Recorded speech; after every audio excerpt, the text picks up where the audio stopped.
Hello friends, அஸ்ஸலாமு அலைக்கும் and வணக்கம். Welcome to Yas cooking channel. இன்றைக்கி ஒரே மாவில் இட்லி, பஞ்சு மாதிரி சாஃப்டான இட்லி, மொறுன்னு தோசை, குண்டு குண்டாக பணியாரம் எப்படி செய்யுதுன்னு சொல்லிட்டு தான் பார்க்க போகிறோம். வீடியோவை ஃபுல்லாக ஸ்கிப் பண்ணாமல் பாருங்கள். வீடியோக்குள்ளே போகிறதுக்கு முன்னாடி நம்ம சேனலுக்கு சப்ஸ்கிரைப் பண்ணிக்கோங்க. கூடவே பெல் சிம்பிள் கிளிக் பண்ணி ஆல் ஆப்ஷன் கொடுத்துக்கோங்க. இப்போ நம்ம வீடியோக்குள்ளே போகலாம். மாவு அரைக்கிறதுக்காக நான் ரேஷன் புழுங்கல் அரிசி எடுத்திருக்கேன். ரேஷன் புழுங்கல் அரிசி 4 படி அளவில் போட்டுக்கலாம். 4 ஆழாக்கு எடுத்திருக்கேன். கிலோ கணக்கில் பார்த்தீங்க அப்படின்னா 2 கிலோ எடுத்திருக்கேன். வெறும் ரேஷன் புழுங்கல் அரிசி மட்டும்தான் நான் எடுத்திருக்கேன், பச்சரிசி எடுக்கலை. இப்போது 4 ஆழக்கு போட்டிருக்கேன், அதாவது 2 கிலோ அளவில் போட்டிருக்கேன். பாருங்கள், இந்த மாதிரி கொஞ்சம் குண்டு குண்டாக இருக்கிற அரிசி தான் நான் எடுத்திருக்கேன். எந்த மாதிரி அரிசியாக இருந்தாலும் பரவாயில்ல, எடுத்துக்கோங்க. அடுத்ததாக 2 கிலோ அரிசிக்கு 1/4 கிலோ அளவில் உளுந்து பருப்பு போட்டுக்கிறேன். குண்டு உளுந்து எடுத்திருக்கேன். கடைகளில் நார்மலாக லூஸில் வாங்குகிற உளுந்து பருப்பு தான். பாருங்கள், 2 கிலோ அரிசிக்கு 1/4 கிலோ அளவில் உளுந்து பருப்பு எடுத்திருக்கேன். அதோட 1 ஸ்பூன் வெந்தயம் சேர்த்திக்கலாம். அதோட 1 கைப்பிடி அளவு எப்போவுமே சொல்கிற மாதிரி உப்பு போட்டு நல்லா கழுகி எடுத்துக்கலாம். நல்லா இந்த மாதிரி கைகளால் தேய்ச்சி ஒரு 3-4 டைம் நல்லா கழுகி சுத்தம் பண்ணி எடுத்துக்கலாம் அரிசியை. அப்போ தான் மாவு நல்லா ஃப்ரெஷ்ஷாக இருக்கும் பார்க்குறக்கு. நம்ம இட்லி, தோசை, பணியாரம் இதெல்லாம் செய்யும்போது எந்த விதமான ஸ்மெல்லும் இல்லாமல் மாவு நல்லா ஃப்ரெஷ்ஷாக இருக்கும். அதுக்காக தான் 1 கைப்பிடி அளவு உப்பு போட்டு நல்லா சுத்தமாக கழுகி எடுத்துருக்கேன். 4 டைம் அல்லது ரொம்ப அழுக்காக இருந்துச்சு அப்படின்னா 5 டைம் கூட கழுகி எடுத்துக்கலாம். கைகளால் நல்லா தேய்ச்சி கழுகும் போது பிசு பிசுப்பு தன்மையாக இருக்கும். அழுக்கெல்லாம் நல்லா ரிமூவ் ஆகி வெளியில் வந்துடும் உப்பு போட்டு கழுகுறனால. நம்ம நார்மலாக கழுகும் போது மாவோட கலர் பழுப்பு நிறமாக இருக்கும். அதுக்காக தான் எப்போவுமே ரேஷன் அரிசியில் உப்பு போட்டு கழுகுனா சுத்தமாக இருக்கும்.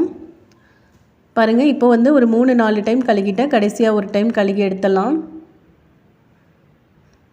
நல்லா இந்த மாதிரி அடியில் வரைக்கும் கைவிட்டு சுத்தமாக கழுகி எடுத்தாச்சு. அடுத்ததான் இப்போது இந்த அரிசியில் தண்ணி ஊற்றி வச்சுக்கலாம். கழுகி எடுத்தாச்சு. இப்போது நல்ல தண்ணி ஊற்றி ஊற வச்சுருக்கேன். நல்லா நிறைய தண்ணி ஊற்றி ஊற வைக்கலாம். ரேஷன் அரிசி மட்டும் போட்டிருக்கறனால நல்லா உபரி ஆகும். கம்மியான தண்ணியில் ஊற வச்சோம் அப்படின்னா ஊறாது. கடைசியாக 2 ஸ்பூன் அளவில் பொட்டுக்கடலை சேர்த்திருக்கேன். இந்த பொட்டுக்கடலை சேர்த்தும் போது இட்லி நல்லா சாஃப்டாக வரும். தோசை, பணியாரம் எல்லாமே நல்லா மொறுமொறுப்பாக வரும். 2 ஸ்பூன் அளவில் பொட்டுக்கடலை சேர்த்திட்டு இப்போது இது ஒரு ஓவர் நைட்டில் நான் ஊற வச்சு எடுத்துக்கிறேன். ஊற வச்சுட்டு மாவு அரைச்சிட்டு உங்களுக்கு காமிக்கிற பாருங்கள். இப்போ மாவு அரைச்சாச்சு. காலையில் மாவு அரைச்சிருக்கேன் நான். நல்ல வெள்ளையாக எவ்வளோ சூப்பராக மாவு ரெடியாக இருக்குது பாருங்கள். இதே மாதிரி கரண்டியாலேயோ அல்லது கைகளாலேயோ நல்லா அடியில் வரைக்கும் கலந்து எடுத்துக்கலாம். சின்ன பாத்திரம் அப்படிங்கிறதுனால பெரிய பாத்திரத்தில் நான் இப்போ போட்டிருக்கேன். போட்டுட்டு கைகளால் தான் இப்போ கலந்து எடுக்கிறேன். நல்லா கலந்தாச்சு மாவை. உளுந்து மாவு, அரிசி மாவு எல்லாமே ஈவனாக நல்லா கலந்தால் மட்டும்தான் புளிக்கும், இல்லை அப்படின்னா புளிக்காது. நல்லா கைகளாலேயோ கரண்டியாலேயோ இந்த மாதிரி விட்டு நல்லா கலந்து எடுத்தாச்சு. அடுத்ததான் இந்த மாவை இப்படியே வைக்காமல் இட்லிக்கு தேவையான அளவு மாவு மட்டும் எடுத்துகிட்டு தனியாக எடுத்து வெளியில் வச்சுக்கலாம். இட்லிக்கு தேவையான அளவு மட்டும் மாவு எடுத்துக்கிறேன். மீதியை ஃப்ரிட்ஜில் தான் வைக்க போகிறேன். ஏன்னா ஓவர் நைட்டில் ஊற வச்சது அப்படின்றனால புளிச்சிடும், சீக்கிரமே புளிச்சிடும். 1 வாரம் வரைக்கும் வைக்கணும் அப்படிங்கிறனால ரொம்ப புளிச்சிருச்சுன்னா நல்லா இருக்காது. அதனால் அளவான மாவு மட்டும் எடுத்துகிட்டு இதை வெளியில் தான் வைக்க போகிறேன். அந்த மாவை கொஞ்சம் நேரம் வெளியில் வச்சுட்டு திருப்பி தூக்கி ஃப்ரிட்ஜில் வச்சிடலாம். இப்போது இந்த அளவுக்கு மாவை எடுத்தாச்சு. இது வெளியில் இருக்கட்டும். இந்த மாவை கொஞ்சம் நேரம் வெளியில் வச்சுட்டு அப்புறமா எடுத்து ஃப்ரிட்ஜில் வச்சா கரெக்டாக இருக்கும். நீங்கள் குளிர் பிரதேசத்தில் இருக்கீங்க, மாவு புளிக்கவே மாட்டேங்குது அப்படிங்கிறவங்களுக்கு நான் ஒரு டிப்ஸு சொல்கிறேன், கேட்டுக்கோங்க. நீங்கள் ஸ்டவ்வில் வேலையெல்லாம் முடிச்சுட்டு, சமையல் வேலையெல்லாம் முடிச்சுட்டு அந்த சூடான ஸ்டவ் மேலே எடுத்து மாவை அப்பப்போ வச்சு எடுத்துட்டிங்கன்னா ஈஸியாக புளிச்சிரும். இதே மாதிரி நீங்கள் பண்ணி பாருங்கள். மாவு நீங்கள் குளிர் பிரதேசத்தில் இருக்கவங்களுக்கு நல்லாவே மாவு புளிக்கும். இப்போ இட்லி, தோசை செய்கிறதுக்கு தேவையான அளவு மாவு மட்டும் எடுத்து நான் வெளியில் வச்சுருந்தேன். அது பாருங்கள், நல்லா அழகாக புளிச்சு வந்திருக்கு. இப்போது நல்லா மாவை கலந்துக்கலாம். அரிசி மாவு, உளுந்து மாவு எல்லாமே ஈவனாக கலந்தால் மட்டும்தான் மாவு புளிக்கும், இல்லைன்னா புளிக்காது. நம்ம கலக்கிறப்போ ஈவனாக கலந்து வச்சிட்டோம் அப்படின்னா ஈஸியாக புளிச்சிரும். இப்போது தேவையான அளவு உப்பு மட்டும் சேர்த்திக்கிறேன். சோடா உப்பு நான் எப்போவுமே சேர்க்க மாட்டேன். உப்பு மட்டும் சேர்த்தி மாவை நல்லா கலந்து எடுத்துக்கலாம். ஃபஸ்ட்டு இப்போது நான் இட்லிக்கு தேவையான அளவு மாவு மட்டும் கரைச்சி எடுத்துருக்கேன். இட்லிக்கு, பணியாரத்துக்கு மாவு நல்லா கெட்டியான பக்குவத்தில் இருக்கணும். தோசைக்கு கொஞ்சமாக தண்ணி ஊற்றி கடைசியாக தோசை சுட்டுக்கலாம். இப்போது இட்லி பாத்திரத்தில் தண்ணி சூடாயிருச்சு. இட்லி ஊற்றிடலாம். இட்லி ஊற்றுறப்போ துணியை வந்து நல்லா ஈரம் பண்ணிவிட்டு அதுக்கு மேலே இட்லி தட்டு மேலே இந்த துணியை வச்சு ஊற்றினோம் அப்படின்னா ஒட்டாமல் வரும் துணியில். இப்போ நல்லா கெட்டியான பக்குவத்தில் மாவு எடுத்திருக்கேன். அதில் தான் நான் வந்து இப்போ இட்லி ஊற்றிட்டுருக்கேன். இட்லிக்கும் பணியாரத்துக்கும் மட்டும் நல்லா கெட்டியான பக்குவத்தில் எடுத்துக்கலாம். ரொம்ப கெட்டியான பக்குவத்தில் இட்லி ஊற்றணும் அப்படின்னா கல் மாதிரி ஆயிரும். ஒரு மீடியமான பக்குவத்தில் தான் வந்து மாவு எடுக்கணும். இன்ஸ்டாகிராமில் வந்து 2-3 பேர் எனக்கு கமெண்ட் பண்ணியிருந்தீங்க, நீங்கள் ஊற்றுற மாவு தண்ணி மாதிரி இருக்குது அப்படின்னு. ரொம்ப கெட்டியான பக்குவத்தில் மாவு எடுத்து ஊற்றினோன்னா கல் மாதிரி ஆயிரும், சாஃப்டாகவே இட்லி இருக்காது. அதனால தான் நான் எப்போவுமே கொஞ்சம் லூஸாக தான் ஊற்றுவேன் மாவு. அடுத்ததாக இப்போது பணியாரம் ஊற்றிக்கலாம். பணியாரத்துக்குமே வந்து கெட்டியான பக்குவத்தில் இருக்கிற மாவு தான். பாருங்கள், இப்போது பணியாரம் ஊற்றிக்கலாம். நல்லா கல்லில் ஒட்டாமல் வெளியில் நல்ல கிறிஸ்பியாகவும் உள்ள நல்ல சாஃப்டாகவும் பணியாரம் வரும். இது இருக்கட்டும். இப்போ பாருங்கள், இன்னொரு அடுப்பில் இட்லி வெந்துட்டுருக்கு. அடுத்ததாக தோசை ஊற்றி காமிக்கிறேன் பாருங்கள். கல் வந்து நல்லா சூடானதுக்கப்புறம் தோசை சுட்டுக்கலாம். இப்போது இட்லி வந்து பாதி பக்குவத்தில் தான் வெந்திருக்கு. இட்லி நல்லா வேகட்டும். பணியாரமும் ஒரு அடுப்பில் வெந்துட்டுருக்கு. இப்போ நான் அடுத்ததாக வந்து தோசை சுட்டுக்கிறேன். இப்போ இந்த பணியாரத்தை திருப்பி போட்டுக்கலாம். பாருங்கள், அழகாக கல்லில் ஒட்டாமல் சூப்பராக வரும்.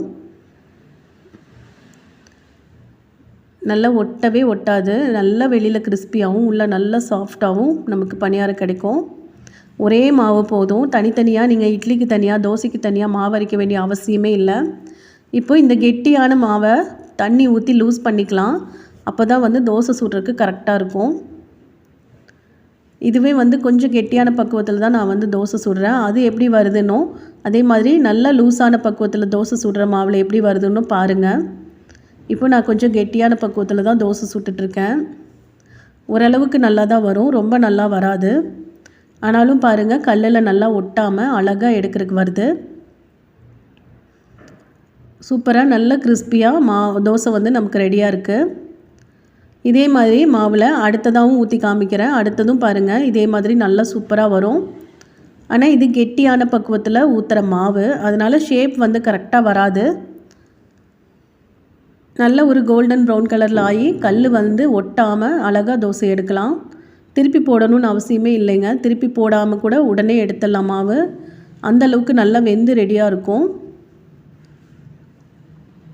அடுத்ததாக இப்போது நான் மாவை இன்னும் லூஸ் பண்ணிவிட்டு ஊற்றி காமிக்கிற பாருங்கள். அது நமக்கு அழகான ஷேப்பில் கரெக்டாக வரும். பார்த்தீங்கனாலே டிஃப்ரெண்ட் தெரியும். இது நல்லா லூஸ் பண்ண மாவு. பாருங்கள், எவ்வளோ அழகாக நல்ல ஒரு ஷேப்பாக கிடைக்கிது மாவு. இதில் கொஞ்சமாக எண்ணெய் ஊற்றிட்டு கோல்டன் ப்ரௌன் கலரில் ஆனதுக்கப்புறம் எடுத்துடலாம். திருப்பி போடணும் அப்படின்னு அவசியமே கிடையாது. நல்லா ஈவனாக வெந்து ரெடியாக இருக்கும் தோசை. இப்போது இந்த சைடு பணியாரம் ரெடி ஆயிடுச்சு. நல்ல ஒரு கோல்டன் ப்ரௌன் கலரில் பணியாரம் நல்லா உள்ளே வெந்துட்டு ரெடியாக இருக்குது. திருப்பி ஒரு 3-4 டைம் போட்டுட்டு அதுக்கப்புறம் பணியாரத்தை எடுத்துடலாம். சுட சுட சர்வ் பண்ணும்போது ரொம்ப நல்லாயிருக்கும் சாப்பிட்றதுக்கு. பாருங்கள், எவ்வளோ சூப்பராக பணியாரம் ரெடியாக இருக்குன்னு.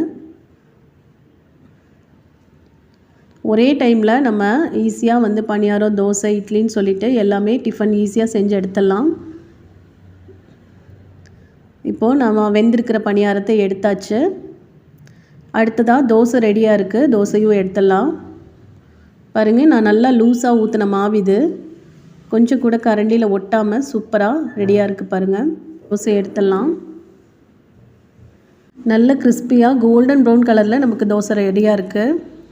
தோசை, பணியாரம் இப்போ ரெண்டுமே வந்து நல்லா ரெடி ஆயிடுச்சு. அடுத்ததாக இட்லியும் வந்து வெந்து ரெடியாக இருக்குது. இதையும் எடுத்துடலாம். பாருங்கள், துணியில் கொஞ்சம் கூட ஒட்டாமல் சூப்பராக ரெடியாக இருக்குது. கொஞ்சமாக தண்ணி தெளிச்சிட்டு இதை வந்து வெளியில் எடுத்துடலாம். நான் ஹாட் பாக்ஸில் போட்டு காமிக்கிறேன் பாருங்கள். கொஞ்சம் கூட ஒட்டவே ஒட்டாது. கெட்டியான மாவில் தான் நான் வந்து இட்லி ஊற்றினேன். துணியில் கொஞ்சம் கூட ஒட்டாமல் சூப்பராக நம்மளுக்கு இட்லி ரெடியாக இருக்குது. இதே மாதிரி எல்லா இட்லியும் ஹாட் பாக்ஸில் போட்டுடலாம்.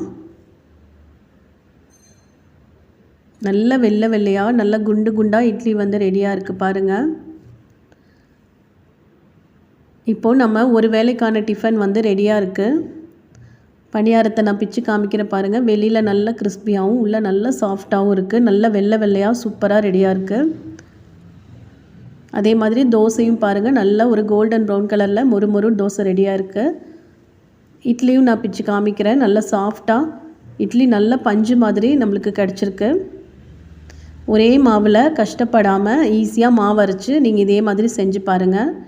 ரொம்ப மெனக்கெட்டு கஷ்டப்பட்டு அரைக்கணும் அப்படின்னு அவசியமே இல்லை. சூடாக இருக்கிறதுனால நான் இப்போ கத்தியில் கட் பண்ணி காமிச்சிட்ருக்கேன். பாருங்கள், நல்ல சாஃப்டாக உள்ள பஞ்சு மாதிரி இட்லி ரெடியாக இருக்குது. நல்ல வெள்ளையான்னு இருக்கும் மாவு. இதே மாதிரி நீங்களும் ட்ரை பண்ணி பார்த்துட்டு எப்படி வந்துச்சுன்னு சொல்லிவிட்டு கமெண்ட் பண்ணுங்கள். 2 கிலோ அரிசிக்கு 1/4 கிலோ அளவில் உளுந்து பருப்பு சேர்த்திருக்கேன். அதாவது 4 டம்ளர் அரிசிக்கு 1 டம்ளர் உளுந்து பருப்பு சேர்த்திருக்கேன். சூப்பராக சுட சுட இட்லி வந்து ரெடியாக இருக்குது. தோசை, பணியாரம் எல்லாமே சூப்பராக ரெடியாக இருக்குது. இதே மாதிரி நீங்களும் ட்ரை பண்ணி பார்த்துட்டு எப்படி வந்துச்சுன்னு சொல்லிவிட்டு கமெண்ட் பண்ணுங்கள். இந்த வீடியோ உங்களுக்கு யூஸ்ஃபுல்லாக இருந்துச்சு அப்படின்னா மற்றவங்களுக்கும் ஷேர் பண்ணி விடுங்க. வீடியோ பிடிச்சிருந்தால் லைக் பண்ணுங்கள், ஷேர் பண்ணுங்கள். நம்ம சேனலை மறக்காமல் சப்ஸ்கிரைப் பண்ணிக்கோங்க. தேங்க்ஸ் ஃபார் வாட்சிங்.